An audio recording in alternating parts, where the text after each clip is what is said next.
আরজি করে মহিলা চিকিৎসকের রহস্য মৃত্যু, ধর্ষণ করে খুন। এক কর্তব্যরত মহিলা চিকিৎসকের মৃত্যু ঘিরে বিস্ফোরক অভিযোগ উঠেছে কলকাতার আরজি কর হাসপাতালে।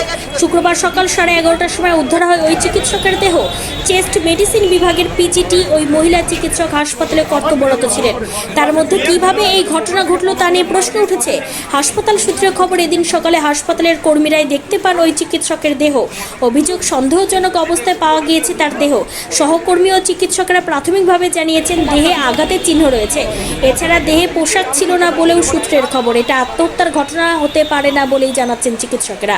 ইতিমধ্যে নিয়ম মেনে চিকিৎসকের দেহ ময়নাতদন্তের জন্য নিয়ে যাওয়া হয়েছে। পুলিশ উপস্থিত হয়েছে ঘটনাস্থলে। অভিযোগের গুরুত্ব এতটাই বেশি যে খতিয়ে দেখতে হাসপাতালে পৌঁছে গিয়েছেন কলকাতার পুলিশ কমিশনার বিনীত গোয়েল। ময়নাতদন্তের ভিডিওগ্রাফি করা হতে পারে বলেও জানা যাচ্ছে। সেই রিপোর্ট পাওয়ার পর স্পষ্ট হবে মৃত্যুর কারণ। হাসপাতাল কর্তৃপক্ষ এই ব্যাপারে কোনো মন্তব্য করতে চাইছে না। মুখে কুলুপ এঁটেছেন প্রায় প্রত্যেকেই।